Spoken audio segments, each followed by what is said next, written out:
Welcome to Super Fast Study with Vishal Raj.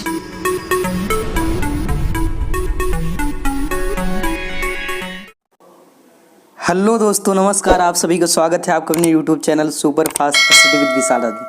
दोस्तों, आज हम आपको लेकर आए नए क्लास जहां पर बात करेंगे महत्वपूर्ण टॉपिक की। तो जल्दी से क्या करिए दोस्तों, सभी लोग क्लास में आ जाइए, सभी लोग जल्दी से क्लास में जुड़ जाइए। तो आज हम लोग बात करने वाले हैं महत्वपूर्ण टॉपिक की, जिसमें हम लोग देखेंगे बहुत सारा टॉपिक। ठीक है, आपको ध्यान रखना है। तो जल्दी से क्या करिए, सभी लोग क्लास में जुड़ जाइए, तो क्लास को स्टार्ट किया जाए। गुड इवनिंग सभी को, सभी जो है गुड इवनिंग, जल्दी करिए। तो आज का जो क्लास है थोड़ा अलग तरीके से स्टार्ट किया गया है, तो आपको लग रहा होगा वो थोड़ा सा अजीब, तो टेंशन नहीं लेना है। ठीक है, आज का जो क्लास है बहुत मस्त होने वाला है और आप लोगों के लिए हमने बहुत सारा मेहनत किया है। तो इस क्लास को स्टार्ट करते हैं एक मोटी के साथ, जो आपको ऊर्जावान बनाएगा। तो आपको ध्यान सुनना और अपने ध्यान में उतार लेना है। तो आप लोग ध्यान सुनिएगा। किताबों से नींद आती है। किताबों से क्या होती है दोस्त? किताबों से पढ़ाई करने से क्या होती है? नींद आती है। और जब ज़िंदगी में सीख मिलता है तो क्या होता है? नींद उड़ जाता है। इसी मोटिव से आज इस क्लास को स्टार्ट करते हैं। फटाफट सभी क्लास में आ जाइए और क्लास को जो है स्टार्ट किया जाता है, क्योंकि आज हम लोग बहुत ही महत्वपूर्ण टॉपिक की बात करने वाले हैं। तो जल्दी से सभी लोग क्लास जुड़ जाइए, क्योंकि आज का जो टॉपिक होने वाला है, ठीक है, वो टॉपिक क्या है हम आपको दिखाते हैं, उसी की बात करने वाले हैं। अब देखो, जैसा कि आप यहाँ देख पा रहे हो, ठीक है, जैसे कि आप स्क्रीन पे देख पा रहे हो, क्या है जो टॉपिक है वो लिखा है क्या? Most important question. कितने क्वेश्चन हैं उनको देखना है बारी बारी से, और जो है आपको बहुत सारा कुछ सीखने को आज मिलने वाला है। और आज का जो क्लास है ये बहुत ही महत्वपूर्ण है, एग्जाम में यहाँ से क्वेश्चन पक्का फंसने वाला है। ठीक है, तो चलिए क्वेश्चन पे आते हैं हम लोग। तो आज हम लोग बहुत महत्वपूर्ण टॉपिक की बात करने वाले हैं, जैसे कि आपको स्क्रीन पर क्वेश्चन दिखाई दे रहा होगा और जो हमारा फेस भी दिखाई दे रहा होगा। ठीक है, आप लोग देख पा रहे होंगे फेस भी। तो आपको जो है ध्यान से सारी चीज़ें देखना है और सीखना है। तो आज क्या है, आज जो करने वाले हैं क्या, बहुत ही इंपॉर्टेंट क्वेश्चन, आपको ये बात आपको ध्यान रखनी है। ठीक है, जैसे कि आपको स्क्रीन पे दिख रहा है सब कुछ ऑलरेडी हमने जो है कंटेंट पूरा क्रिएट किया है, पूरा बनाया है बहुत ही मेहनत करके। ये बात आपको ध्यान रखना है। ठीक है, तो लिखा मोस्ट इंपॉर्टेंट क्वेश्चन फिजिक्स, जो कि चैप्टर 1 to 6 है, मतलब जो है विद्युत वाला पूरा चैप्टर इंपॉर्टेंट वाला क्वेश्चन आज क्लास हो खत्म होने वाला है। तो आपको पहला क्वेश्चन दिख रहा है, कूलाम का विद्युत बल संबंधी नियम लिखिए। ठीक है, उसी को एग्जाम में कई बार पूछा है अलग तरीके से। कैसे कर पूछा है कि दो बिंदुओं, देखो आप क्वेश्चन देख पा रहे हैं, लिखा क्या? दो बिंदुओं आवेशों के बीच लगने वाले आकर्षण तथा प्रतिकर्षण बल के लिए कूलाम का सूत्र लिखिए। दूसरा क्वेश्चन आपको दिख रहा होगा कि विद्युत द्विध्रुव क्या है? द्विध्रुव आघूर्ण को परिभाषित करते हुए मात्रक एवं विमीय सूत्र भी लिखिए। अगला क्वेश्चन आपको दिख रहा होगा, ठीक है, क्या दिख रहा है? विद्युत बल रेखाएं क्या हैं, इनकी विशेषता लिखिए। फिर आगे आप जो है देख पा रहे हैं कि लिखा है चौथा क्वेश्चन, आवेश वितरण किसे कहते हैं? पृष्ठीय आवेश वितरण को परिभाषित कीजिए। फिर पांचवा क्वेश्चन आपको दिख रहा है कि विद्युत द्विध्रुव की निरक्षी अनुप्रस्थ स्थिति में विद्युत क्षेत्र तीव्रता का व्यंजक प्राप्त कीजिए। छठा क्वेश्चन है, गॉस का प्रमेय लिखिए और उसको सिद्ध कीजिए। ठीक है, फिर अगला आपको दिख रहा है क्या कि गॉस के नियम की सहायता से अनंत लंबाई के, कहाँ दोस्तों? अनंत लंबाई के, देखो हम इधर कर दे रहे हैं, ठीक है, ताकि आप देख सको सब कुछ।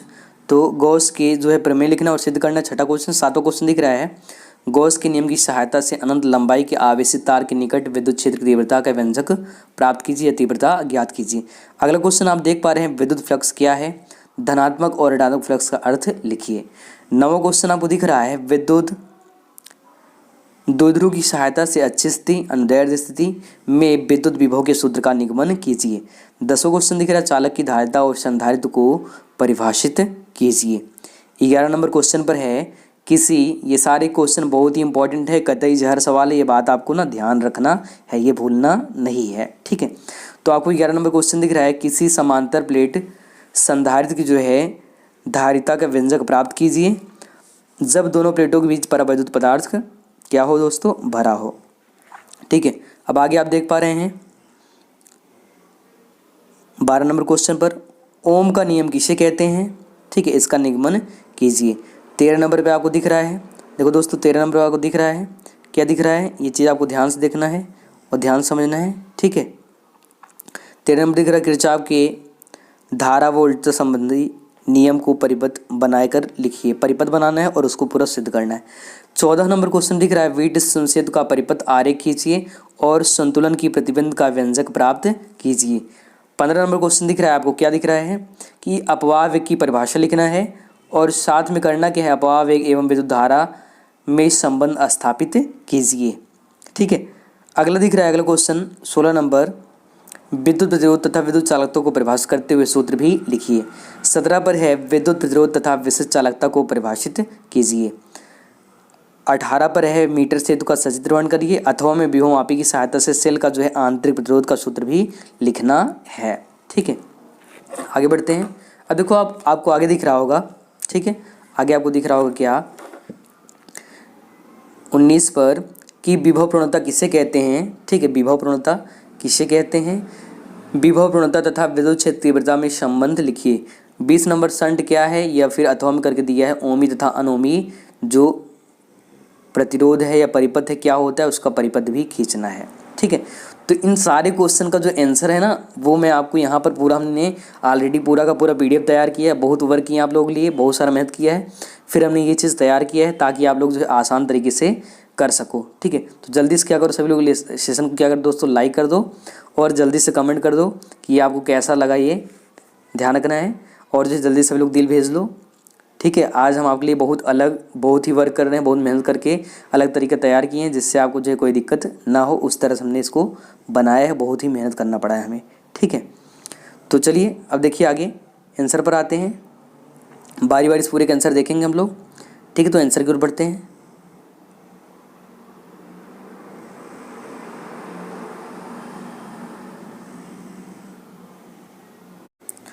तो दोस्तों यहाँ तक आप क्लियर हो गया होगा कि हम लोग जो है आपका क्या करने वाले हैं, पहले आंसर की तरफ बढ़ने वाले। जैसे कि आप जो है यहाँ पर एक बार फिर से क्वेश्चन देख लीजिए। पहला क्या है, कूलाम के नियम संबंधी बल संबंधी नियम लिखना है, और दो बिंदु आवश्यक बीच लगने वाले आकर्षणीय प्रतिकर्षण के लिए कूलाम का सूत्र भी लिखना है, ये भी आपको ध्यान रखना है। तो जो है वही हम लोग क्या करने वाले हैं दोस्तों, करने वाले हैं। तो पहले का आंसर देखिए, हमने जो बहुत मेहनत करके बहुत काम करके इस पर जो है बनाया है, तो आपको ये ध्यान से जो है देखना है, और ये बात भी आपको ध्यान रखना है, और बहुत अच्छे तरीके से यहाँ पर लिखा गया है।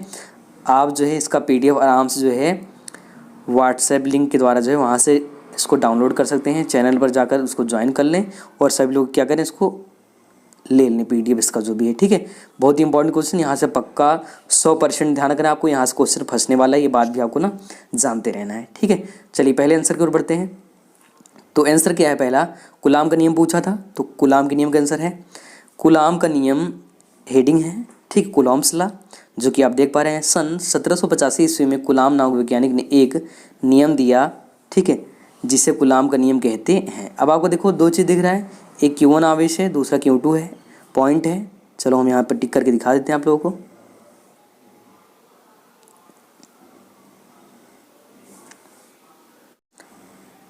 तो आप पहला आंसर देख पा रहे हैं कूलाम के नियम का, हमने कहा कब दिया कूलाम ने, तो सन 1785 की बात है, कूलाम जो है नियम दिया, और क्या बताया कि दो बिंदु है, बिंदु A और B, और बीच की दूरी स्मॉल r है, ये बात आपको ध्यान रखना है। बिंदु A पर जो आवेश है वो याद रखना आपको Q1 है, और बिंदु B पर क्या है, Q2 है। और यहाँ पर लिखा है मिल्टन ने क्या दिया था, 1.10⁻⁻19 कूलाम का जो है मान बताया था, ये जानते रहना आपको। अब देखो इसका परिभाषा क्या होता है, तो आपको ना याद रखना है बहुत अच्छे से, क्या करना है दोस्तों, बहुत अच्छे से याद रखना है। ठीक है, परिभाषा आपको इसका जो है बहुत अच्छे से आपको आना चाहिए कि कूलाम का नियम होता क्या है। तो यहाँ पर लिखा है इस नियम के अनुसार, जैसे कि आप यहाँ देख पा रहे हैं, ठीक है, आप यहाँ देख पा रहे होंगे कि इस नियम के अनुसार, तो यहाँ थोड़ा सा हम ये करते हैं, थोड़ा साइज कम करते हैं, और आपको जो है डॉट पॉइंट करके दिखा देते हैं। ठीक है, ताकि आपको दिक्कत ना रहे। तो आप देख पा रहे हैं यहाँ पर क्या, इस नियम अनुसार, ठीक है, इस नियम अनुसार देखिए यहाँ पर दिख रहा है, इस नियम अनुसार किन दो बिंदु आवेशों के, देखो बिंदु आवेशों के बीच कार्य करने वाला, ठीक है, बीच कार्य करने वाला आकर्षण या प्रतिकर्षण बल जो है आवेशों गुणनफल के समानुपाती और बीच की दूरी के वर्ग के व्युत्क्रमानुपाती होता है, ये भी आपको जानते रहना है। ठीक है, अब देखो अगर आगे बात करें, फार्मूला आता है F प्रोपोर्शनल Q1 Q2, फिर है फार्मूला F प्रोपोर्शनल 1/r²। अगर आगे बढ़ाएंगे, इन लोगों के साथ करेंगे, तो आप यहाँ पर देख पा रहे हैं कि आया है यह प्रोपोर्शनल Q1 Q2 अपान में r²। जैसे इस समानुपाती चिन्ह को हटाते हैं ना, यहाँ पर क्या होता है दोस्तों, एक नियतांक आता है, कांस्टेंट आता है, जो कि वैल्यू की आपको दिख रहा है। ठीक है, तो आपको याद रखना यहाँ पर वैल्यू क्या है, K आता है, और जो K होता है इसका ना वैल्यू होता है, इसका मान होता है, ये क्या है, कांस्टेंट है, नियतांक है। तो F इक्वल टू फार्मूला मिलता है K Q1 Q2 अपान में आर स्क्वायर, ठीक है। वही के का वैल्यू होता है 1/4 पाई एप्सिलॉन नॉट और फिर Q1 Q2 अपान में आर स्क्वायर। इस 1/4 पाई एप्सिलॉन नॉट का भी वैल्यू होता है 9×10⁹, ठीक, Q1 Q2 अपान में आर स्क्वायर, ठीक है, ये भी जानते रहना है। अगर आगे बात करें हम लोग तो जो एप्सिलॉन नॉट है, देखो इसको हवाई निर्वात विद्युतशीलता कहते हैं। इसका वैल्यू होता है 8.85 × 10⁻12 कूलाम स्क्वायर पर न्यूटन मीटर स्क्वायर। इसका मात्रक होता है कूलाम स्क्वायर पर न्यूटन मीटर स्क्वायर और वीमा होता है m-1 l-3 T4 और A2। ये आपको जो है किस में मिल जाएगा, जैसे एक नंबर का ऑप्शन आता है तो वहाँ पर ये क्वेश्चन बन सकता है, ठीक है। के का वैल्यू होता है, के का वैल्यू आप देख पा रहे हैं कितना है 9×10⁹ न्यूटन मीटर स्क्वायर पर कूलाम स्क्वायर। इसका वीमा आता है जो कि सॉल्व करने के बाद मिला है क्या ml3 T-4 A-2। अब देखो यहाँ तक हमारा जो था वो क्या था दोस्तों, पहला था, पहला क्वेश्चन जैसे कि आपने देखा था। देखो हम स्क्रॉल करके फिर से दिखा देते हैं। कूलाम के नियम का जो बल संबंधी नियम है ये लिखना था, या दो बिंदु आवेशों के बीच लगने वाला आकर्षण प्रतिकर्षण बल। तो आपको जो यहाँ जितना आंसर यहाँ लिखा गया है, ठीक है, यही इसका आंसर आता है, ये भी आपको ध्यान रखना है, ठीक है। जो यहाँ पर आंसर लिखा गया आप देख पा रहे हैं इतना, ठीक है। अगर कहिए तो हम इसको हटा देते हैं फेस।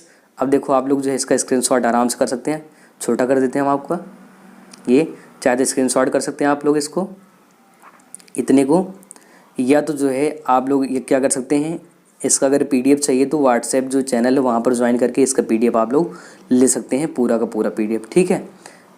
तो यहाँ पर जो कूलाम का नियम था ये ख़त्म हुआ। एग्जाम में अगर आता है तो आप जो है पूरा यहाँ तक का पूरा लिखेंगे जितना हमने यहाँ पर बताया, F = 9×10⁹ Q1 Q2 अपान में आर स्क्वायर, यहाँ तक का, ठीक है। चलो अब दूसरे क्वेश्चन पे आते हैं। दूसरा क्वेश्चन क्या बोला था कि विद्युत ध्रुव क्या है, द्विध्रुव आघूर्ण को परिभाषित करते हुए इसका मात्रक एवं बीम सूत्र भी लिखिए। तो दूसरे क्वेश्चन के आंसर देख लो आप लोग दोस्तों। दूसरे पे आते हैं। तो दूसरा क्वेश्चन यहाँ से है, देख पा रहे हैं, लिखा है मोस्ट इंपॉर्टेंट, ठीक है। विद्युत ध्रुव इलेक्ट्रिक डायपोल, इसका परिभाषा क्या होता है, जब दो समान परंतु विपरीत प्रकृति के आवेश आपस में अल्प दूरी पर जुड़े होते हैं तो क्या कहलाता है, वही कहलाता है क्या, उससे विद्युत ध्रुव कहते हैं। आप डायग्राम देख पा रहे हैं, बिंदु ए है, बी है और जो बीच का दूरी है अल्प दूरी 12 है और प्लस क्यों है और माइनस क्यों है, ये भी आपको जानते रहना है, ठीक है। इतना चीज़ आपको जानते रहना है और ये बात भी आपको ध्यान रखना है, ठीक है। ये चीज़ भी आपको जानते रहना है और इतना बात भी आपको ध्यान रखना है, ठीक है। चलिए अपना जो फेस है इधर कर देते हैं साइड में, ठीक है, छोटा सा कर दिए हैं, थोड़ा सा और बड़ा कर लेते हैं।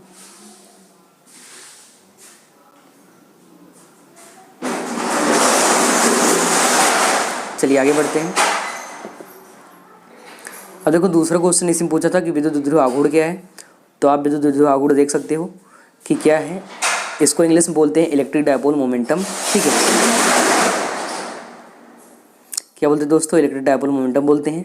अब देखो आपको दिख रहा है सब कुछ क्या, कि आवेश और आवेशों के बीच अल्प दूरी गुणनफल को क्या बोलते हैं, विद्युत ध्रुव आघूर्ण कहते हैं। इसे किससे व्यक्त करते हैं, पी से व्यक्त करते हैं और यह क्या है, सदिश राशि है। फार्मूला देखो मात्रक इसका है कूलॉम मीटर और वीमा है LTA, लता आपको याद रखना है, ठीक है, LTA याद रखना है। वही अगर फार्मूले की बात करें तो है P बराबर क्या, Q × 2L। तो इतना चीज़ आपको जानते रहना है, ठीक है। अब देखो यहाँ पर जो है परावर्तांक जो K होता है कांस्टेंट होता है, उसका हमने यहाँ वैल्यू रखा है, देखा आपको दिखाया है। तो हवा के लिए जो इसका वैल्यू होता है ना, एक होता है, जल के लिए 81 81 होता है या 80 होता है, 79 होता है। वही धातु के लिए K होता है अनंत। इस बार एग्जाम में 2023 में आया था कि धातु के लिए जो परावर्तांक K है, परावर्तांक जो K है उसका जो है मान कितना होता है, तो आपको याद रखना है इनफाइनाइट अनंत। तो दोस्तों आप लोग जो है इतना देख चुके होंगे, कहाँ परावर्तांक का वैल्यू हवा के लिए 1, जल के लिए 81 और धातु के लिए अनंत होता है, इनफाइनाइट होता है। इतना बात आपको याद रखना है और इतना आपको जानते रहना है, ठीक है। यहाँ पर परावर्तांक थोड़ा सा परिभाषा दे रखा है तो उसको आपको नहीं देखना है, बस आपको देखनी आगे बढ़ना है, ठीक है। आगे अध्यारोपण का सिद्धांत है जो कि आपको ध्यान रखना है कि अध्यारोपण सिद्धांत क्या है, अनुसार किसी द्रव्य में उपस्थित एक आवेश पर अन्य आवेश द्वारा लगाया गया बल क्या होता है, सदिश योग के बराबर होता है। और आपको फार्मूला यहाँ पर दिख रहा है, ये भी आपको ध्यान रखना है, ठीक है। आगे देखिए विद्युत क्षेत्र है। विद्युत क्षेत्र की बात करते हैं तो किसी विद्युत आवेश के पास जब कोई अन्य आवेश या परीक्षण आवेश लाया जाता है तो वह आवेश बल का अनुभव करता है। जिस क्षेत्र को तक बल का अनुभव करता है उसे विद्युत क्षेत्र कहते हैं। अब देखो आगे आते हैं क्वेश्चन नंबर 3 पर। 2 क्वेश्चन हो चुके हैं, तो 3 पर आते हैं। 3 नंबर क्वेश्चन क्या है, विद्युत बल रेखाएं क्या है, इनकी विशेषता है। तो इस क्वेश्चन बढ़ते हैं आगे की ओर दोस्तों, आगे और बढ़ते हैं। तो अब देखो आगे चलते हैं तीसरे क्वेश्चन की ओर, विद्युत बल रेखाओं की तरफ। तो अब देखो आपको दिख रहा है आगे विद्युत बल रेखाएं, इलेक्ट्रिक लाइन्स ऑफ जो है फोर्स, जहाँ पर आप देख पा रहे हैं विद्युत बल रेखाएं एक क्या है, काल्पनिक रेखाएं जो धन आवेश से दूर जाती हैं और ऋण आवेश के पास आती हैं, ये आपको ध्यान रखना है। ठीक है, आगे देखिए properties of electric lines of force, मतलब इन विद्युत बल रेखाओं की प्रॉपर्टीज है, विशेषता है, एग्जाम में कई बार पूछा गया है। विद्युत बल रेखाओं की विशेषता क्या दोस्तों, निम्नलिखित है। ठीक है, यह एक क्या है, काल्पनिक रेखाएं हैं, पहला चीज़। दूसरा आपको याद रखना है क्या, दूसरा आपको याद रखना है बहुत अच्छे से कि विद्युत बल रेखाएं धन आवेश से दूर जाती हैं, उसका क्या होता है, दूर जाता है। ठीक है, ये चीज़ जानते रहना है। वही तीसरे पॉइंट, विद्युत बल रेखाएं ठीक है ऋण आवेश के पास आती हैं, धन आवेश से दूर जाएगा और ऋण आवेश के पास आएगा। ठीक है, वही आगे अगर चौथे पॉइंट की बात करें तो है विद्युत बल रेखाएं क्या होती, खुली वक्र होती हैं। पांचों है, दो विद्युत बल रेखाएं कभी भी एक दूसरे को काटती नहीं हैं, और यदि ऐसा होता है ना दोस्तों तो विद्युत क्षेत्र की दो दिशाएं बनती हैं, और जो कि क्या है दोस्तों, जो कि क्या है, असंभव है। ये भी आपको ध्यान रखना है, जो कि क्या है दोस्तों, असंभव है। ठीक है, छठे में क्या है, विद्युत बल रेखाएं सदैव धन आवेश से निकल कर ऋण आवेश के पास आती हैं और वक्र बनाती हैं। ये पॉइंट भी आपको समझना है और जानते रहना है, बहुत ही इंपॉर्टेंट पॉइंट। ठीक पॉइंट है ये वाला। सो आगे बढ़ते हैं दोस्तों। अब आगे देखो अगला एक हेडिंग है विद्युत क्षेत्र तीव्रता, बहुत ही मोस्ट इंपॉर्टेंट है, MI लिखा हुआ है। Electric the intensity of electric field, बल और परीक्षण आवेश के अनुपात को विद्युत क्षेत्र तीव्रता कहते हैं। इसे कैपिटल ई से व्यक्त करते हैं, और कैपिटल ई बराबर फॉर्मूला होता है F/Q0। यहाँ पर देख पा रहे हैं आप लोग क्या, F/Q0 एंड F क्या है, ध्यान रखना, बल है, Q0 क्या है, परीक्षण आवेश है। अगर इस वाले नॉट की यहाँ पर बीमा यहाँ से निकाले, मतलब ई मतलब क्या, विद्युत क्षेत्र तीव्रता, इंटेंसिटी ऑफ इलेक्ट्रिक फील्ड का यहाँ से बीमा अगर निकालते हैं, मात्रक निकालते हैं, तो मात्रक होता है न्यूटन पर कूलम या वोल्ट पर मीटर होता है, ये ध्यान रखना है। और कैसा राशि दोस्तों, सदिश राशि है। F फोर्स है, Q0 क्या है, परीक्षण इलेक्ट्रिक मतलब टेस्ट चार्ज है, और परीक्षण आवेश है, आप हिंदी में ये भी कह सकते हैं। ठीक है, अब आगे देखिए, आगे फार्मूला ई बराबर F1Q0 आपको याद रखना है, और इसका जो ई का बीमा होता है ना दोस्तों, MLT-3 आपको यहाँ पर दिख रहा है, यहाँ पर देखिए MLT-3 A-1 होता है, ये भी आपको ध्यान रखना है। ठीक है, चलिए आते हैं फिर तीसरे के बाद अगले क्वेश्चन पर। अब देखो दोस्तों, कूलॉम का नियम हो चुका है, विद्युत द्विध्रुव आघूर्ण हो चुका है, और विद्युत बल रेखा इसकी विशेषता हो गई। अब बात करेंगे चौथे क्वेश्चन, जो कि है क्या, आवेश वितरण किसे कहते हैं, पृष्ठीय आवेश वितरण को परिभाषित कीजिए। तो अब बात करने वाले आवेश को बांटने की। जैसे हम लोग क्या करते हैं दोस्तों, मिठाई बांटते हैं ना, जैसे हम लोग क्या करते हैं दोस्तों, मिठाई बांटते हैं, वैसे ही आवेश को हम लोग यहाँ पर बांटने वाले हैं, ये भी आपको ध्यान रखना है। ठीक, और पृष्ठीय आवेश वितरण को एग्जाम में इस बार 2023 में आया था, तो इसलिए क्या है, इस दृष्टि ये बहुत इंपॉर्टेंट क्वेश्चन है। ठीक है, सो बढ़ते हैं क्वेश्चन की तरफ, आंसर की तरफ आते हैं। तो आगे चलते हैं। अब देखिए स्क्रॉल कर रहे हैं, अब आपको जो है दिखेगा आंसर। ठीक है, तो आंसर की तरफ आते हैं। तो आंसर आपको दिख रहा होगा, देखो आगे चलते हैं। तो अब आगे हम लोग किस पर, आवेश वितरण पर, डिस्ट्रीब्यूशन ऑफ इलेक्ट्रिक चार्ज या फिर चार्ज कह सकते हैं।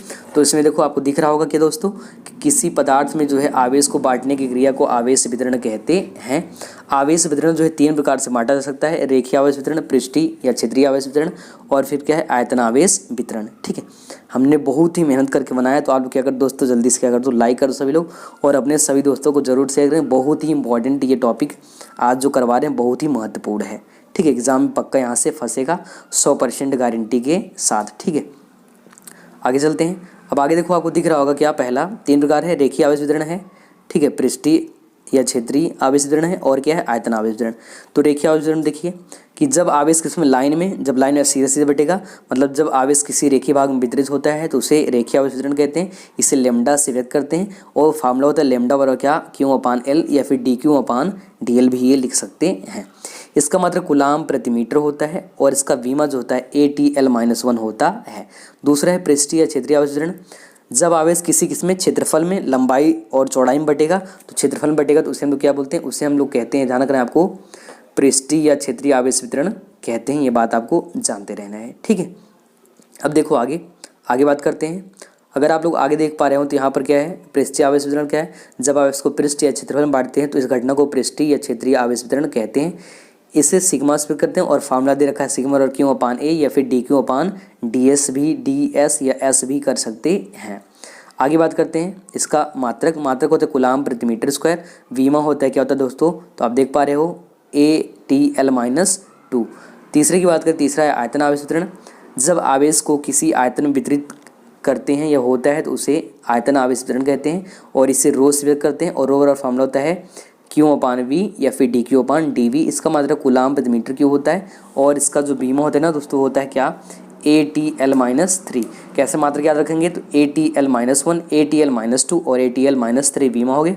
मात्रक कैसे याद रखेंगे, कूलाम प्रति मीटर और कूलाम प्रति मीटर स्क्वायर, और जो है मतलब एक स्क्वायर करना है, एक में कूलाम पर मीटर करना है, एक में कूलाम प्रति मीटर स्क्वायर और एक में कूलाम प्रति मीटर क्यूब, जैसा कि यहाँ पर आप देख पा रहे हैं। ये क्वेश्चन भी समाप्त हुआ। ठीक है, आगे बढ़ते हैं अगले क्वेश्चन तरफ। तो आप लोग देख रहे हैं कैसे हमने जो है किस तरह से इसको तैयार किया बहुत मेहनत करके, जिसमें जो है हम लोग 3 क्वेश्चन खत्म कर चुके हैं। एक तो जो है आप देख पा रहे हैं कौन कौन सा खत्म हुआ है। तो आपको ध्यान रखना है यहाँ पर, क्या ध्यान रखना है दोस्तों, क्या कि यहाँ पर ख़त्म हो पाया है। तो 3-4 क्वेश्चन हो चुके हैं जैसे कि आप देख पा रहे हैं। देखिए पहला वाला क्वेश्चन हो चुका है, क्या हो दोस्तों, पहला वाला क्वेश्चन हो चुका है, ये हो गया है। ठीक है, जो कि कूलाम का नियम है, पहला ये हो चुका है। ठीक है, कूलाम का जो नियम है ये हो चुका है। ठीक है, दूसरा विद्युत द्विध्रुव क्या है ये भी हो चुका है। अगर आगे वही बात करें, ठीक है, विद्युत बल रेखाएं, तीसरा ये भी हो चुका है। जो तीसरा है ये वाला भी हो चुका है, विद्युत बल रेखाएं भी हो गए हैं। और चौथा जो है आवेश वितरण भी हो चुका है। और पाँचवें की बात करेंगे, ये हो चुके हैं ये सब। अब बात करने वाले पाँचवें की, जो कि है क्या, विद्युत द्विध्रुव की निरक्षीय स्थिति में, चलो इसको हटा देते हैं थोड़ा सा, आपको दिखाते हैं अब। ठीक है, विद्युत द्विध्रुव की निरक्षीय स्थिति अनुप्रस्थ स्थिति में विद्युत क्षेत्र की तीव्रता का व्यंजक प्राप्त करना है। मोस्ट इंपॉर्टेंट क्वेश्चन है और एग्जाम में ये बनता कितना, 5 नंबर यहाँ से बनने वाला है। और एक ऐसा सवाल दोस्तों कतई जहर सवाल है, और आज आप लोग क्या करोगे, चीर दोगे इसको। ठीक है, चलो इसके आंसर पे आते हैं। तो थोड़ा से बढ़ाते हैं, जल्दी करते हैं, छोटा कर लेते हैं, फिर बड़ा करके दिखा देते हैं इसका आंसर। चलो तुम लोग पहुँच आए इसके पास। ठीक है, इसके पास आ चुके हैं। अब आपको दिख रहा है निरक्षीय या अनुप्रस्थ स्थिति, अनएक्सियल, ठीक है, या जो है ब्रॉड साइड पोजीशन होता है, तो यहाँ पर लिख रखा है। ठीक है, अनएक्सियल पोजीशन आपको याद रखना है। ठीक है, अब देखो यहाँ से कैसे देखना है, एक एक पॉइंट आपको समझना है और बढ़िया से देखना है। ठीक है, थोड़ा सा हम ये जो कैमरा इसको छोटा कर लेते हैं। ठीक है, और यही साइड में ऐसे लगा देते हैं इसको। ठीक है, अब देखो आप लोग ध्यान से देखना। ठीक है, अब देखो आपको एक पॉइंट समझना है, थोड़ा सा बड़ा कर लेते हैं। ठीक है, चलिए अब आपको दिख रहा होगा, माना एक बिंदु है। देखो डायग्राम आपको देखना है, ये डायग्राम आपको बनाना है, इन बहुत इंपॉर्टेंट डायग्राम है, ये भी ध्यान रखना है। इसका आंसर क्या है, निरक्षीय स्थिति है, ये इसको अनएक्सियल पोजीशन बोलते हैं। मोस्ट इंपॉर्टेंट एग्जाम में बनने वाला क्वेश्चन है। ठीक है, तो माना एक बिंदु ए है, ए पर प्लस क्यू आवेश है, तथा दूसरा बिंदु दोस्तों बी है जिस पर क्या है माइनस क्यू आवेश स्थित है। ये आपस में अल्प दूरी 2l पर जुड़े हैं। ए बी का मध्य बिंदु ओ है, ओ से स्मॉल r दूरी पर एक बिंदु पी स्थित है जिस पर निरक्षीय स्थिति में विद्युत क्षेत्र तीव्रता का मान ज्ञात करना है। ठीक है, तो यहाँ पर ए है, बी है और क्या है मध्य बिंदु ओ है। ठीक है, और 2l दूरी है इसका, और यहाँ से स्मॉल r दूरी पर एक पॉइंट है P, और उसी पर इसका मान जो है निकालना है। ठीक है, तो यहाँ पर देखो ट्रायंगल है AOP में पाइथागोरस प्रमेय से, तो कर्ण स्क्वायर बराबर क्या, लंब स्क्वायर प्लस आधार स्क्वायर। जहाँ से वैल्यू निकालेंगे तो यहाँ पर जो 2l है बांटेंगे तो l इधर बढ़ जाएगा, तो 2l है तो k स्क्वायर बराबर मिल जाएगा l square plus a square, मतलब कर्ण स्क्वायर बराबर लंब स्क्वायर प्लस आधार स्क्वायर। तो यहाँ पर देखो जो लंब है उसका वैल्यू r है और आधार का स्क्वायर l है, तो यहाँ से वैल्यू क्या आता है r square plus l square. क्यों के कारण जो प्लस क्यों है उस कारण उत्पन्न विद्युत क्षेत्र तीव्रता कितना आता है, E1 बराबर 1/4πε0 Q/AP का स्क्वायर। ये भी आपको ध्यान रखना है। ठीक है, यहाँ तक का। आगे अगर बात करें वही अगर हम आगे बात करें, ठीक है, आगे बात करें दोस्तों, तो यहाँ पर देख पा रहे हो E1 का वैल्यू कितना है, इतना आ गया। E1 बराबर 1/4πε0 Q/r स्क्वायर। जैसे इसको स्क्वायर कटा है रूट हट गया, तो आगे क्या r square plus l square. ठीक है, ये भी आपको ध्यान रखना है। चलिए आगे चलते हैं, E2 को वैल्यू निकालते हैं माइनस क्यू से। तो माइनस क्यू आवेश कारण उत्पन्न विद्युत क्षेत्र तीव्रता E2 बराबर 1/4πε0 Q/BP का स्क्वायर। तो E2 बराबर 1/4πε0 Q अपान में रूट में क्या r square plus l square. जैसे इसका वर्क करेंगे तो यहाँ से E2 को वैल्यू मिलेगा 1/4πε0 Q, और साथ में क्या अपान में r square plus l square. अब देखो अगर दोनों का ना परिणाम ही निकाले, परिणाम मतलब टोटल वैल्यू निकालें, तो यदि कुल या परिणामी विद्युत क्षेत्र तीव्रता E हो तो थोड़ा डायग्राम आते हैं। देखो डायग्राम थोड़ा बड़ा करते हैं। देखो यहाँ डायग्राम ना ध्यान से देखना है। ठीक है, ध्यान से थोड़ा रुक जाते हैं, थोड़ा साफ हो जाए। अब देखो यहाँ पर क्या है, ए है, बी है, थोड़ा सा आपको दिखा देते हैं करके। ठीक है, डायग्राम ध्यान से देखना आप लोग।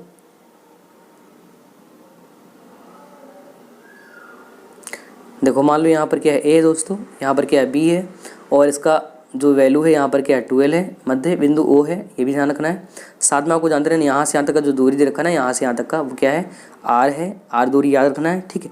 और यहाँ से क्या निकाले, यहाँ से यहाँ तक क्या निकाला, वैल्यू निकाला गया है, किसका निकाला गया दोस्तों, तो ये हमने जो है कर्ण का वैल्यू निकाला है, जो कि रूट में R square plus L square. अब यहाँ जो वैल्यू बढ़ रहा है ना इधर और इधर जा रहा है ना वैल्यू, अभी यहाँ पर देखो E1 कॉस थीटा है और नीचे क्या है E2 कॉस थीटा है, देखो हटा के दिखा रहे हैं आपको पूरा, ठीक है।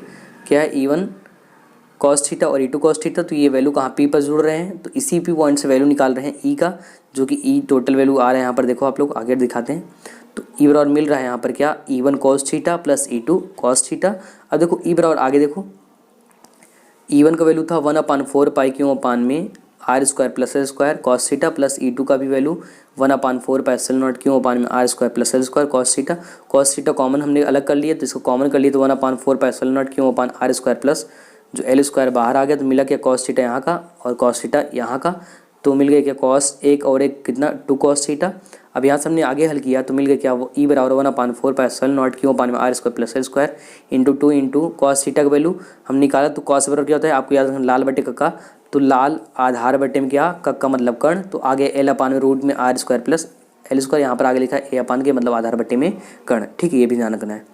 आगे अगर E का वैल्यू निकाले तो E बराबर 1/4 पाई एप्सिलॉन नॉट क्यों अपान में R square plus L square 12 और अपान में क्या R square plus L square, और इसका 1/रूट का वैल्यू होता है 1/2 हमने रख दिया। अब आगे देखो जैसे ही इसका इधर 1 है इधर भी देखो यहाँ दिखा देते हैं करके, इसका वैल्यू 1 है इसका 1/2 है, ऐड करेंगे तो 1 प्लस 1/2 जैसे ही ऐड करते हैं ना तो क्या होता है आता है 3/2, कितना आता है 3/2 आता है, तो वही यहाँ पर वैल्यू मिला है, ये भी आपको ध्यान रखना है, ठीक है। तो यहाँ पर मिल गया E बराबर 1/4 pi epsilon naught P upon में R square plus L square 3/2, और बाकी आप यहाँ पर देख रहे हैं Q/12 बराबर क्या दे रखा है, तो आपको ध्यान रखना है मिला कितना Q/12 की जगह वैल्यू P हमने रख दिया है, ठीक है। अब देखो आगे कंडीशन है जो R है, जो R से वो क्या है L से बड़ा है, तो L लेस देन R, सो L square less than R square, तो L स्क्वायर को छोड़ने पर L बहुत छोटा है इसलिए इसको छोड़ दिए। तो यहाँ से जैसे ही L हट जाएगा यहाँ से, यहाँ देखिए यहाँ जैसे क्या होगा, थोड़ा हटाते हैं इसको, ठीक है। जैसे ही यहाँ से क्या होगा दोस्तों, यहाँ से L हटेगा, ठीक है, कहाँ से, तो आपको ध्यान रखना है जैसे ही क्या होगा यहाँ से L हट जाएगी ये, तो बचे क्या यहाँ पर बच जाएगा E बराबर 1/4 pi epsilon naught P upon में आर स्क्वायर, तो आर स्क्वायर देखो यहाँ पावर 2 है, तो जैसे ही ये पावर क्या होगा 2 से 2 पावर कैंसिल होगा तो बचे क्या 3 बच जाएगा, तो इसका वैल्यू और आंसर आता है कितना E बराबर 1/4 पाई एप्सिलॉन नॉट और P अपान में आर क्यूब, यही इसका आंसर है, और यही करने पर आपको मिलता है कितना 5 नंबर मिलता है, ये बात भी आपको ध्यान रखना है, ठीक है। चलिए अब बढ़ते हैं अगले क्वेश्चन की तरफ।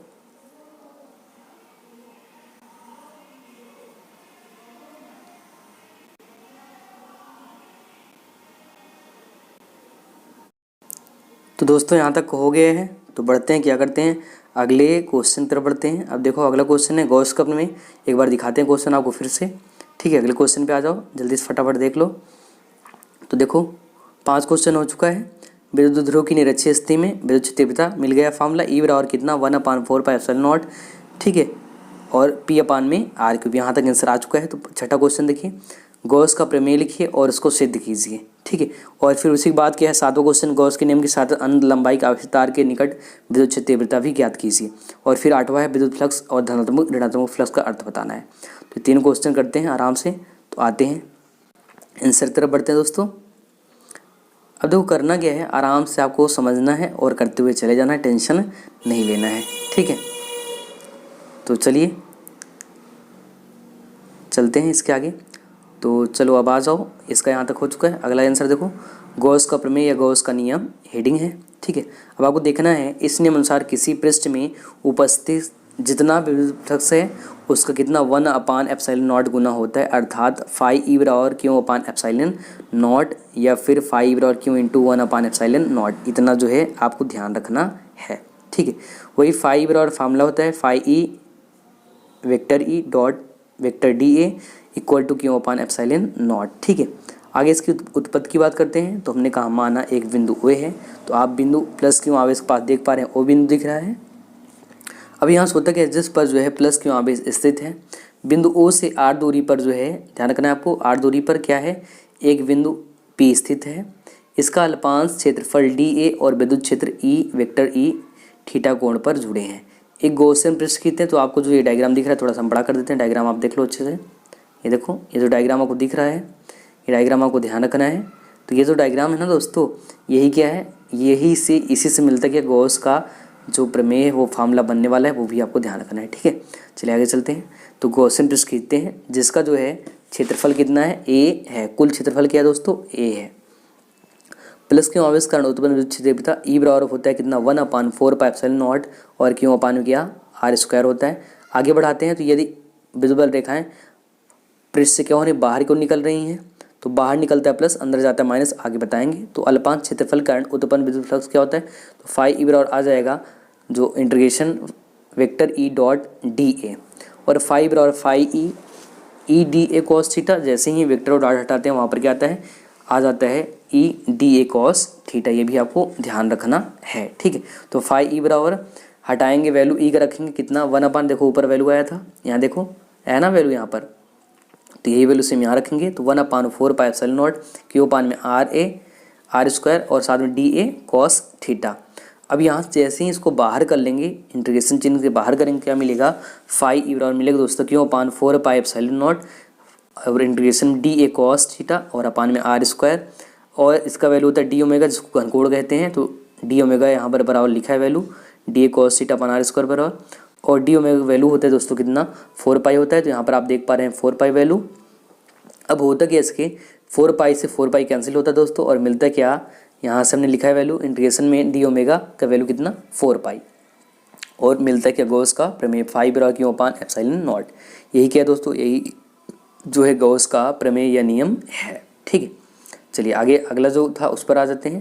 तो अनंत विस्तार की रेखीय आवेश ये कहाँ से करना है, तो ये गॉस का अनुप्रयोग है, ध्यान रखना है आपको, और वहीं से जो है इसका आंसर भी होगा, ठीक है। तो देखो हमने कहा माना एक आवेशित चालक, हमने इसका आंसर क्वेश्चन पहले ही दिखा चुका है, आप केवल आंसर कर रहे हैं बस, ठीक है। तो माना एक आवेशित चालक क्या है, वाई और वाई डैश है। तो आप डायग्राम देख पा रहे हैं, ठीक है। कहीं डायग्राम थोड़ा सा और बड़ा करके दिखा दें, हटा देते हैं कैमरा को इस साइड।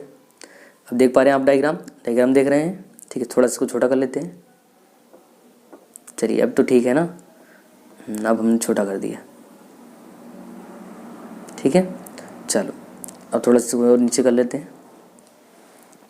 तो हमने कहा कि यहाँ से आप देख पा रहे हैं, माना एक आवेशित जो चालक है क्या है, वाई और वाई डैश है, जिस पर रेखीय आवेश घनत्व या वितरण क्या है, लैम्डा। इस चालक के चारों ओर बेलनाकार गॉसियन पृष्ठ खींचते हैं। आवेशित जो तार है, ठीक है, यहाँ गलती से तार लिख दिया है। तो आवेशित तार पर जो एक बिंदु ओ है, ओ से स्मॉल आर दूरी पर एक बिंदु पी है, जिस पर विद्युत तीव्रता ज्ञात करनी है। बिंदु पी जो है, यहाँ पर डायग्राम आप देख पा रहे हैं, पूरे डायग्राम की हम बात करें और उसी को बता रहे हैं, आपको ये ध्यान रखना है, ठीक है। तो एक बिंदु पी है जिस पर विद्युत तीव्रता ज्ञात करनी है। बिंदु पी पर क्या है, विद्युत तीव्रता जो है वेक्टर ई है, और अल्पांश क्या है, क्षेत्रफल डी ए है। तो ये डायग्राम आपको अच्छे से बना लेना है, एंड बहुत ही इंपॉर्टेंट टॉपिक, एग्जाम पक्का फंसने वाला है और ये एग्जाम में आएगा, ये ध्यान रखना है, ठीक है। हमने कहा अतः कार्य करने वाला जो विद्युत फ्लक्स है फाई ई हो तो फाई ई बराबर इंटीग्रेशन फाई ई, ठीक है, इंटीग्रेशन क्या, ई डॉट डी ए वेक्टर फॉर्म में डी ए। जैसे इसको हटाते हैं तो ई डी ए कॉस थीटा आएगा, इसको भी हटाएंगे तो क्या है, कॉस थीटा अगर 0 डिग्री लेंगे तो 0 का मान 1 होता है, ध्यान रखना है। और जैसे ही वैल्यू हटाएंगे तो वहाँ से क्या मिलेगा, ई डी ए इंटू 1, और ई को बाहर करेंगे तो यहाँ से वैल्यू मिल जाएगा फाई ई बराबर ई इंटू 2 पाई आर एल, और जो डी ए है ये क्या है, ये ध्यान रखना है, इसी का वैल्यू निकला था कहाँ से, यहाँ जो दिखा था ये डी ए है, देखो यहाँ पर जो वैल्यू दिख रहा है यही डी ए का वैल्यू निकला है, जो कि यहाँ पर पी और के बगल वेक्टर ही है उसी का, ठीक है। इसका वैल्यू कितना है, तो याद रखना है 2 पाई आर एल, ठीक है। ये फाई का वैल्यू आ गया। हमने कहा था गॉस के नियम से, तो फाई ई बराबर क्यों पाई एप्सिलॉन नॉट। तो फाई का वैल्यू कितना मिला है, ऊपर देख पा रहे हैं आप लोग, ई इंटू 2 पाई आर एल, तो 2 पाई आर एल हो गया।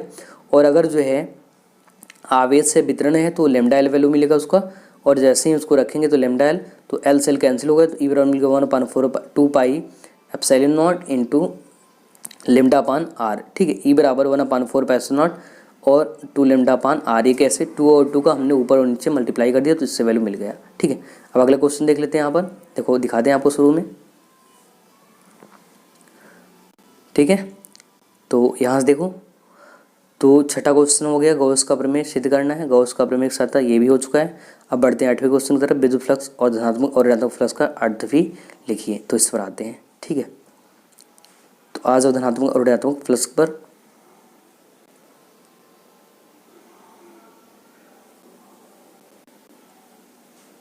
चलिए ये रहा, ठीक है, इसको बड़ा कर लेते हैं और इसको दिखाते हैं, ठीक है।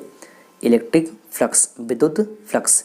अब ये क्या, किसी पृष्ठ से गुजरने वाली विद्युत बल रेखाओं की संख्या की माप को उस पृष्ठ से बद्ध चुंबकीय विद्युत फ्लक्स कहते हैं। इसे फाई ई से व्यक्त करते हैं और फाई बराबर E vector E dot A, ठीक है, या फिर ई इंटू एस होता है, और फाई ई बराबर क्या, ई ए कॉस थीटा होता है। ये भी आपको ध्यान रखना है और ये आपको डायग्राम बना लेना है।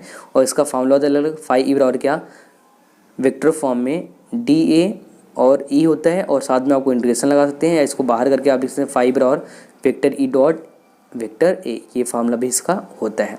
साथ में मात्रा देखिए, न्यूटन प्रति मीटर स्क्वायर, न्यूटन प्रति जो है कूलाम और मीटर स्क्वायर होता है, याद रखना है आपको, ठीक है। तो या फिर इसका दूसरा मात्रक आप लिख सकते हैं क्या, दूसरा मात्रक वोल्ट मीटर भी आप कर सकते हैं, या फिर आप मात्रक याद रखेंगे न्यूटन प्रति जो है न्यूटन मीटर स्क्वायर प्रति कूलाम याद रखेंगे, या फिर आप याद रखेंगे आप वोल्ट मीटर याद रखेंगे, ठीक है। इसका बीमा ml 3t-3 और a-1 होता है। यह क्या है, एक अदिश राशि है।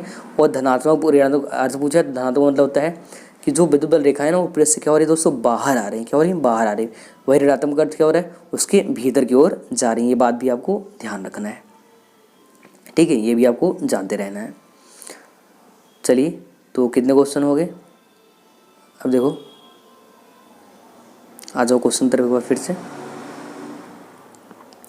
तो क्वेश्चन हम लोग सॉल्व कर चुके हैं 7 और 1 8, फ्लक्स का अर्थ। तो याद रखना है, धनात्मक का अर्थ होता है कि आप पृष्ठ से बाहर निकलना, और ऋणात्मक का मतलब उसी का उल्टा, मतलब भीतर प्रवेश करना, ठीक है, किसको, विद्युत बल रेखाओं की। ये बात भी आपको ध्यान रखना है। चलिए 9 क्वेश्चन तरफ बढ़ते हैं।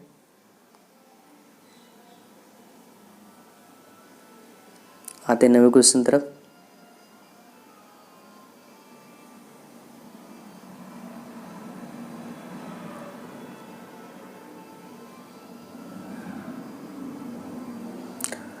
ठीक है, तो 9वां क्वेश्चन देखिए है क्या, जो अच्छी स्थिति होता है ना उसमें विद्युत विभव का मान ज्ञात करना है। तो वही करना है, आपको ध्यान रखना है। तो अच्छी स्थिति निकालना है, तो इसको करते हैं। तो दोस्तों बढ़ते हैं अगले क्वेश्चन तरफ। तो आप लोग देख पा रहे हैं, ठीक है, अगले क्वेश्चन देखो, आपको दिख रहा होगा। क्वेश्चन क्या है, आपको ध्यान से देखना है। विद्युत ध्रुवकर्ण विद्युत विभव मतलब अच्छी स्थिति में। तो यहाँ पर आप डायग्राम देख रहे हैं, ए है, बी है, पॉइंट है, अल्प दूरी 12 है। ये सारी चीज़ आपको ध्यान से देखना है और समझना है, ठीक है। साथ में आपको दिख रहा होगा, क्या क्या दिख रहा होगा। तो माना एक बिंदु ए है जिस पर क्यों माइनस क्यों आवेश है, दूसरा बी है जिस पर क्या है, जिस पर ध्यान रखना है आपको, कैसा पॉइंट है दोस्तों।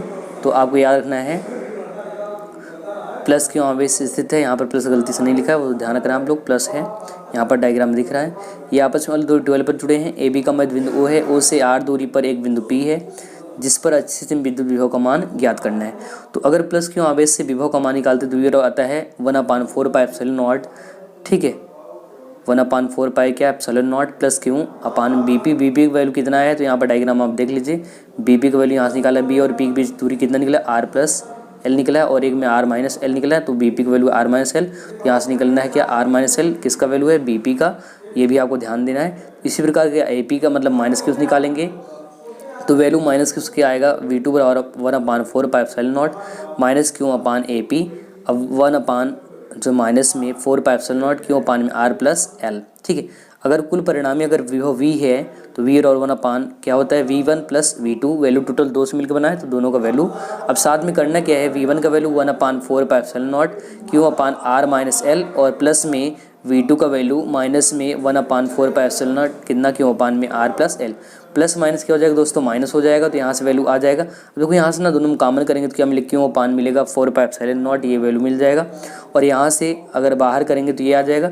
अब एलसीएम लेंगे तो r-l और वर्गांतर का फार्मूला r² - l², ये चीज़ मिल जाएगा।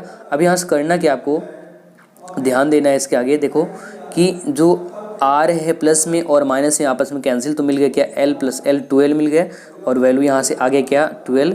तो यहाँ से वैल्यू मिल गया क्या, v बराबर क्यों अपान 4πε0 2l अपान r² - l², और यहाँ से हमने कंडीशन लगाया कि जो आर है वो बड़ा है किससे, एल से, तो आर स्क्वायर और भी अधिक बड़ा होगा एल स्क्वायर से, इसलिए एल स्क्वायर को छोड़ने पर जैसे एल स्क्वायर को छोड़ते हैं मिलता है कि आर स्क्वायर बचता है। तो यहाँ से जो क्यू इंटू ट्वेल्व है, क्यू इंटू ट्वेल्व बराबर क्या होता है, पी होता है, तो हमने लिख दिया वी बराबर क्या, पी अपान 4πε0 और क्या अपान में आर स्क्वायर इंटू में है, ठीक है, एक साथ कर लेंगे तो वी बराबर मिल जाता है फॉर्मूला 1/4πε0 पी अपान में आर स्क्वायर। ये आता है किसमें, अच्छी स्थिति में विद्युत विभव का मान आता है, जबकि निरक्षी में ध्यान रखना है 0 होता है। अब अगले क्वेश्चन पे आते हैं, अगले क्वेश्चन देखते हैं, ठीक है। तो जल्दी से सारे क्वेश्चन को हल कर लेते हैं, ज़्यादा आपको टाइम नहीं ख़राब करेंगे, तो जल्दी से आप कर लेना है सब कुछ, ठीक है।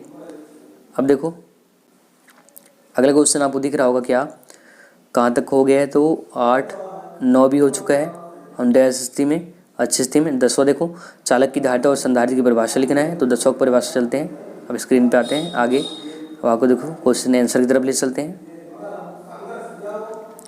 तो आगे बढ़ रहे हैं, आंसर तरफ आते हैं। अब देखो इसका जो आंसर है ना बहुत आसान है, धारिता का मतलब क्या होता है, धारण करने की क्षमता, ठीक है, ऐसे ही आपको याद रखना है। तो इस तरह से आप बहुत जल्दी से अच्छे तरीके से याद कर पाओगे। तो आते हैं यहाँ परिभाषा में चलते हैं, ठीक है। तो देखो धारिता, ठीक है, धारिता पूछा, धारिता आ गया, तो धारिता चालक की आवेश ग्रहण करने की क्षमता को धारिता कहते हैं। इसे सी से व्यक्त करते हैं और आवेश जो है विभव के समानुपाती होता है। क्यों, प्रोपोर्शनल वी, जैसे आवेश का मान बढ़ाएंगे तो विभव भी बढ़ता है। तो ध्यान रखना है आपको, वैल्यू क्या होता है दोस्तों, इस तरह से जो है वैल्यू आ जाता है। तो यहाँ से मिलता है क्या, जैसे ही प्रोपोर्शनल साइन हटाते हैं तो सी आता है, और सी क्या होता है, सी चालक की धारिता होता है, इसीलिए आवेश और विभव के अनुपात को हम लोग धारिता कहते हैं। और इसका जो मात्रक होता है याद रखना है, फैराड होता है, या फिर दूसरा मात्रक कूलाम प्रति वोल्ट होता है। बी में m-1 L-2 T4A2 होता है, ये भी याद रखना है। साथ में मैंने यहाँ पर लिख रखा है कि धारिता के अन्य छोटे मात्रक जो 1 माइक्रोफैरड है, 1 मिली फैरड है 10⁻³ फैरड, माइक्रो है 10⁻6 फैरड, वही पीको है 10⁻12 और नैनो फैरड 10⁻9 फैरड। संधारित्र की कैपेसिटर की बात करें तो संधारित्र एक ऐसी युक्ति है जो किसी चालक की आकार बदलने बिना आकार नहीं चेंज करना है और अधिक आवेश ग्रहण कर सके, इसे सी से व्यक्त करते हैं। और सी क्या, क्यों पानवी, मात्रक फिर सेम रहेगा, कूलाम प्रति वोल्ट और या फिर फैरड हो सकता है, और इसका बीमा m-1 L-2 T4A2 होता है। अगले क्वेश्चन पे आते हैं, 11 नंबर क्वेश्चन पे देखो, ठीक है। तो ये आपको PDF आपको व्हाट्सएप चैनल पर या फिर आपको व्हाट्सएप पे मिल जाएगा, आपको ध्यान रखना है ये चीज़, ठीक है, इसके लिए टेंशन नहीं लेना है। अगला क्वेश्चन देखो, कितने क्वेश्चन हो गए, 10 हो गया है। चालक की धारिता हो गया, तो ग्रहण करने की आवेश ग्रहण करने की क्षमता धारिता कहलाता है। मात्रक कूलाम प्रति वोल्ट या फैरड होता है। संधारित्र भी सेम होता है, ध्यान रखना है। 11 नंबर क्वेश्चन, किस समांतर प्लेट संधारित्र की धारिता का व्यंजक प्राप्त करना है जब दोनों प्लेटों के बीच क्या हो, परावैद्युत पदार्थ भरा हो।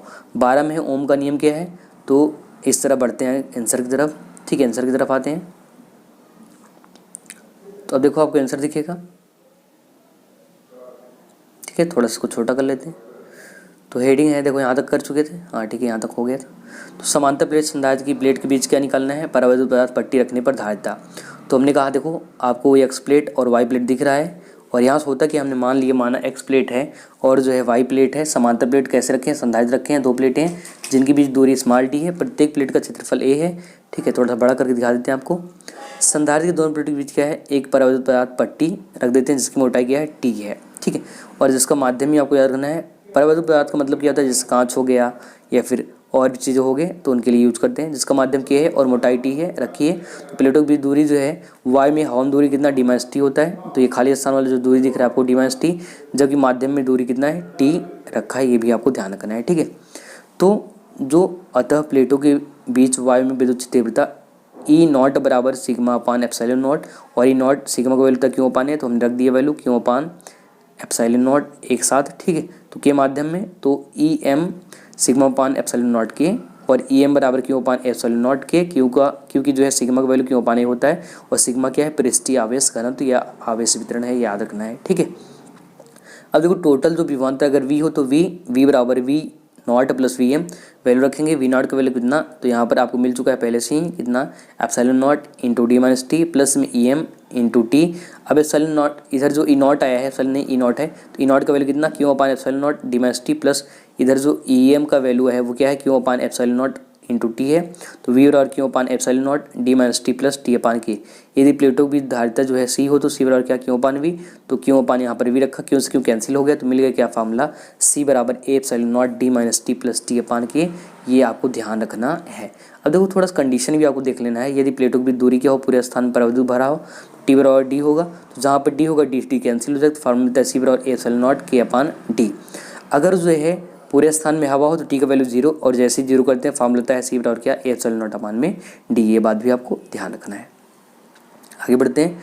अगर बोला है क्या हो, प्लेटों के बीच जो टी मोटाई है वो धातु की पट्टी हो और तो के बराबर अनंत रखेंगे, तो वैल्यू आता है क्या, सी बराबर A epsilon not D minus T. ठीक है, तो इतना आपको ये भी जानते रहना है। ठीक है, देखो अगला क्वेश्चन था ओम का नियम। तो हमने कहा था ओम का नियम भी है, तो ओम का नियम देखते हैं। हमने कहा जर्मन वैज्ञानिक डॉक्टर जार साइमन ओम ने 1826 में इस नियम को दिया था, जिसे ओम का नियम कहते हैं। ओम के नियम अनुसार किसी चालक की भौतिक अवस्था जिसमें ताप, दाब, वेग आदि को स्थिर या नियत कर देते हैं, तो वैल्यू क्या मिलता है दोस्तों, तो वैल्यू मिल जाता है विभवांतर धारक समानुपाती होता है V प्रोपोर्शनल I। और V जैसे ही वो करते हैं, यहाँ से प्रोपोर्शनल साइन हटाते हैं, तो मिलता है क्या, V बराबर आर आई। ठीक है, आर का वैल्यू निकालते हैं, आर और वी अपन आई। यहाँ आर क्या है, एक समानुपाती नियतांक है जिसे विद्युत प्रतिरोध कहते हैं, या tan थीटा बराबर आता है वी अपन आई, और ये आपको ध्यान रखना है। ठीक है, अगर इसके निगमन की बात कर लें तो जो आई का वैल्यू तो N E V D A होता है। ठीक है, हमने इसको इक्वेशन फर्स्ट मान लिया। V D equal to mu E V upon small M, और एल ध्यान रखना एम मास है यहाँ पर, एल लंबाई है लेंथ, और टाउ ध्यान रखना शांतिकाल है। वी का मान जो है जैसे ही रखते हैं समीकरण 1 में, तो वहाँ पर आएगा आई बराबर क्या, N E A V D के साथ रखे हैं, तो E V upon M L into tau है जो शांतिकाल है।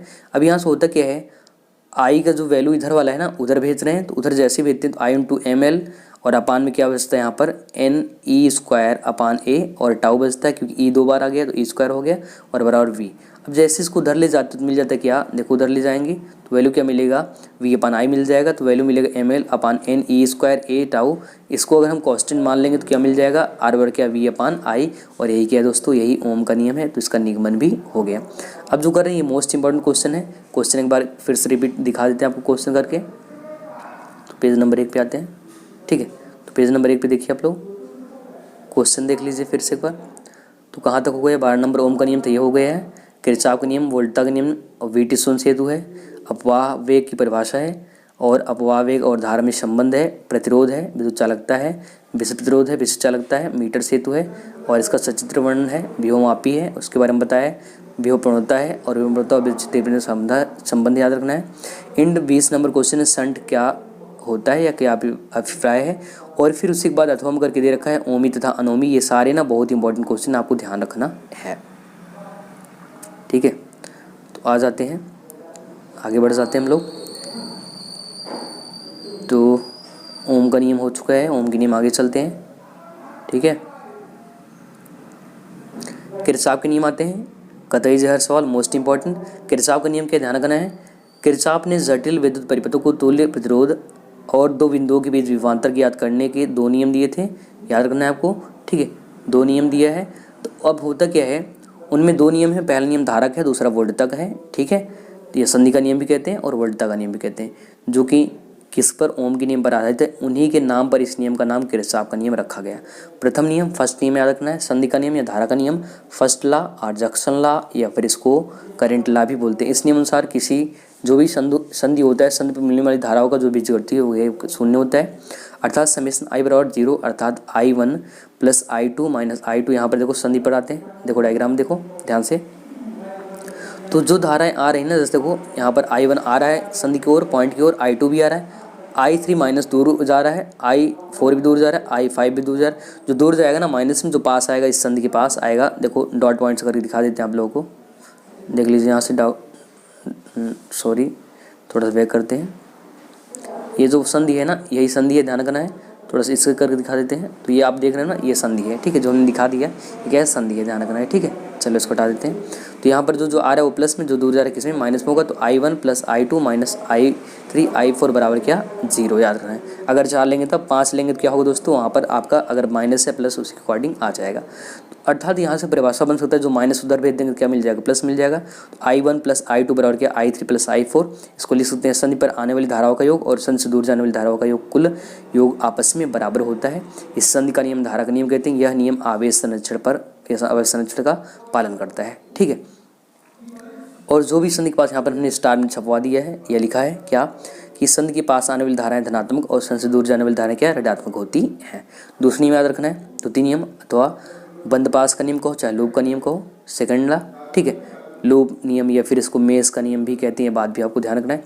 इस नियम अनुसार है कि किसी बंद पास या लूप में, देखो डायग्राम को दिख रहा है, लूप में प्रवाहित धारा और संगत प्रतिरोध का गुणनफल विद्युत वाहक बल के बीजगणितीय योग के बराबर होता है, अर्थात summation I R equal to summation ई।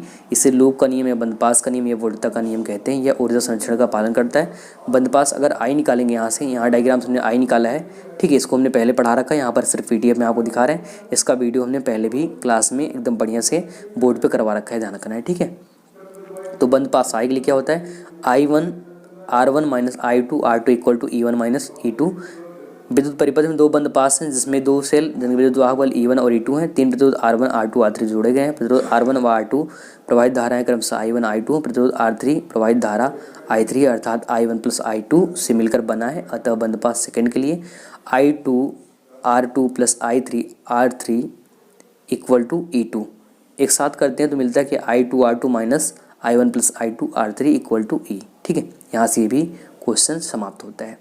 तो आपने देखा हम जो है क्वेश्चन कहाँ तक कर चुके हैं, हम लोग क्वेश्चन कर चुके हैं किरचॉफ का नियम 13 नंबर हो गया है।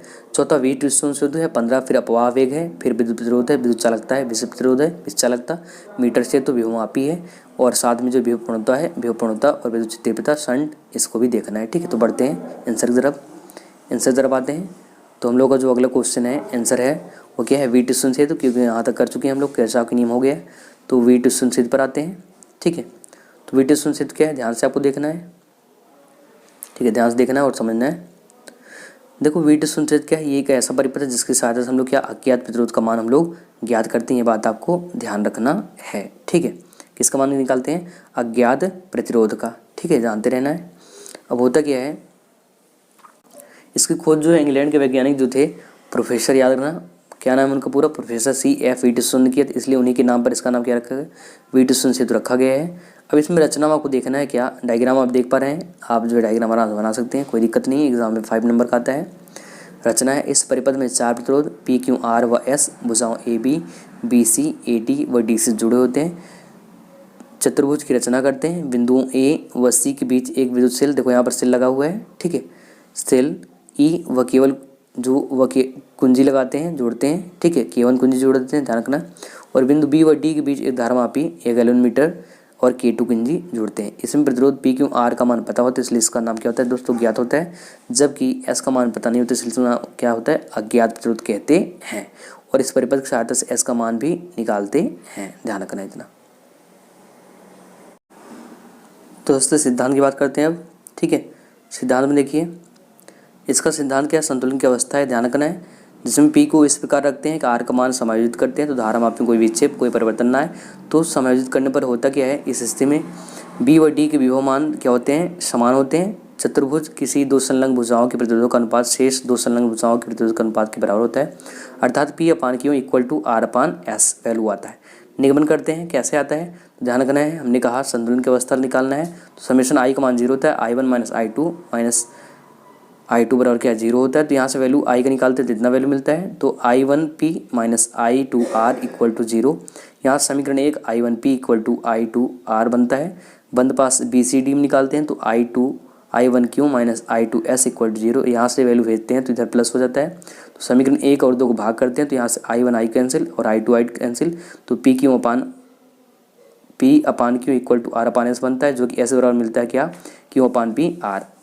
अभी यहाँ पर आपको ध्यान रखना है, ठीक है, यहाँ से S का मान आसानी से निकाल सकते हैं। अब सेम इसी के सिद्धांत पर काम करता है कि आपका मीटर सेतु है और पोस्ट ऑफिस। तो मीटर सेतु आप देखो आराम से स्क्रीनशॉट कर लो, ठीक है, ये कर लो स्क्रीनशॉट, कोई दिक्कत नहीं, आराम से लिख लेना। इसकी भी सहायता से क्या करते हैं हम लोग, ध्यान रखना है, जो अज्ञात प्रतिरोध है उसका ही मान निकालते हैं, ठीक है। इसका रचना देख लो आप लोग आराम से, 1 मीटर होता है इसलिए इसका नाम क्या रखा गया है, इसका नाम ध्यान रखना, इसका मीटर से तो रखा गया, ये बात भी आपको ध्यान रखना है। इसका फार्मूला आपको याद रखना है, S बराबर 100 माइनस L/L इंटू R, ठीक है। अब देखिए आगे बढ़ते हैं अनुगमन वेग की तरफ। अनुगमन वेग है किसी चालक में बैटरी जोड़ने पर जिस वेग से इलेक्ट्रॉन गति करता है उस वेग को अनुगमन वेग कहते हैं या अपवाह वेग कहते हैं, इसे VD से करते हैं। इसका मान लगभग 10⁻⁴ मीटर पर सेकंड होता है। अगला क्वेश्चन है माध्यम उद्दीपक तो मीन फ्री पथ किसी मुक्त इलेक्ट्रॉन द्वारा दो क्रमागत टक्करों के बीच चली गई दूरी को माध्यमुक्ति पथ कहते हैं। इसे लैम्डा से व्यक्त करते हैं, जबकि उसको वी से ध्यान रखना। इसका मान कितना है माध्यमुक्ति का 10⁻⁹ मीटर होता है, ध्यान रखना इतना आपको।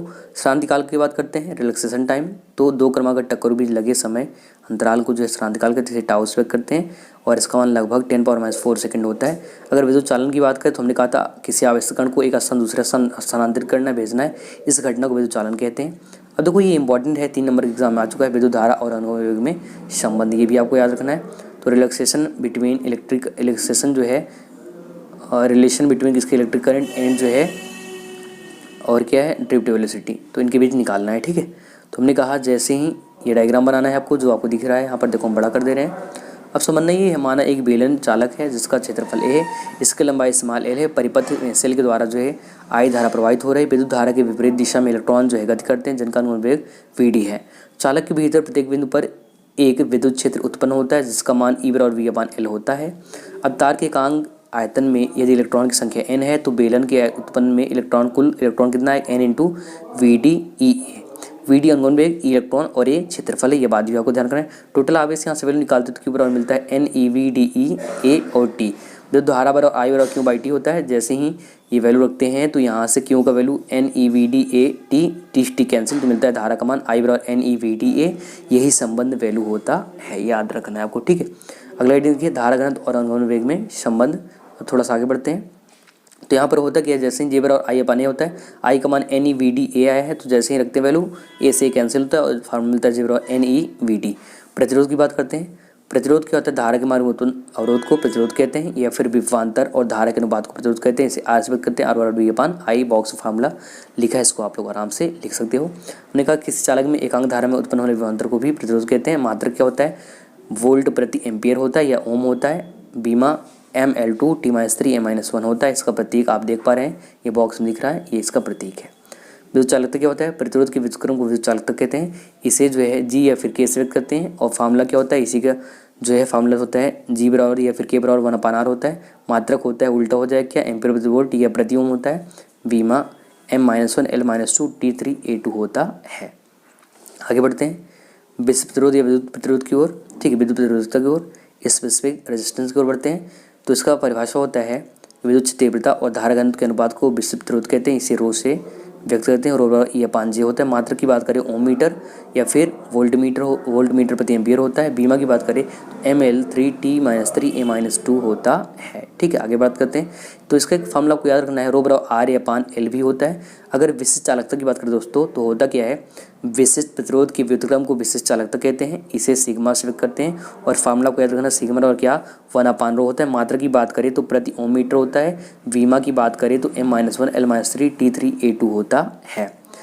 अगला हेडिंग देखिए, विभव प्रवणता। तो दूरी के साथ विभव परिवर्तन को विभव प्रवणता कहते हैं। विभव प्रवणता बराबर dV/dr, ये फार्मूला को याद रखना। मात्रक वोल्ट प्रति मीटर और बीमा होता है क्या mL/T-3A-1 होता है, ये भी आपको याद रखना है। विभव प्रवणता विद्युत क्षेत्र में संबंध देखिए, माना एक बिंदु O है जिस पर जो है प्लस Q आवेश है।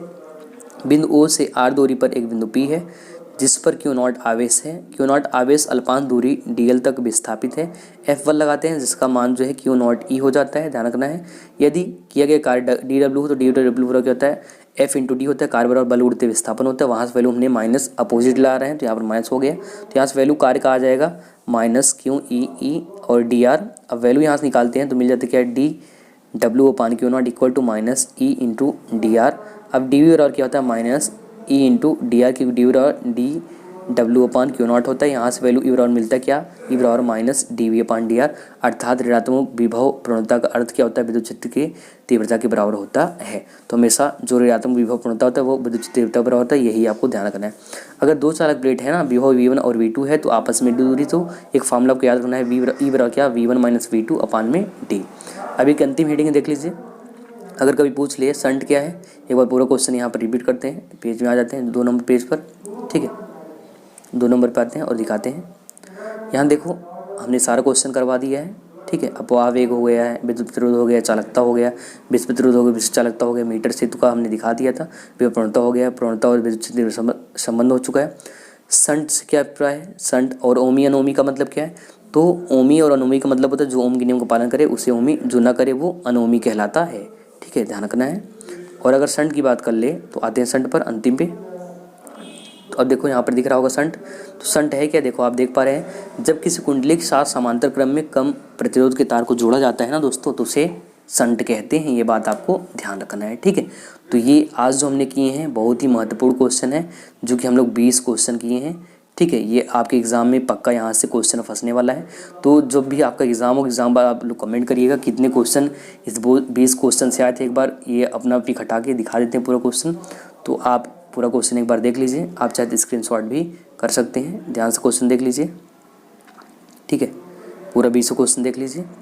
आराम से कर रहे हैं तो स्क्रीनशॉट ले सकते हैं आप लोग। ठीक है, 20 क्वेश्चन देख लीजिए। ये बहुत ही इंपॉर्टेंट क्वेश्चन है पार्ट 1 फिजिक्स का, ध्यान रखना है आपको। ठीक है, तो आज हम लोग ये बहुत ही इंपॉर्टेंट क्वेश्चन 20 इंपॉर्टेंट क्वेश्चन किए हैं, जो कि आपके एग्जाम में पक्का यहाँ से क्वेश्चन बन सकता है। इन मोस्ट इंपॉर्टेंट है। तो अगर आपको ये क्लास अच्छा लगा हो तो दोस्तों क्लास को लाइक ज़रूर करें, और अगर चैनल पर दोस्तों पहली बार है तो चैनल को सब्सक्राइब कर लें। तो दोस्तों आज हम लोग यहीं तक पढ़ने वाले हैं। ठीक है दोस्तों, बाकी मिलते हैं अगले एपिसोड में। तब तक नमस्कार, जय हिंद,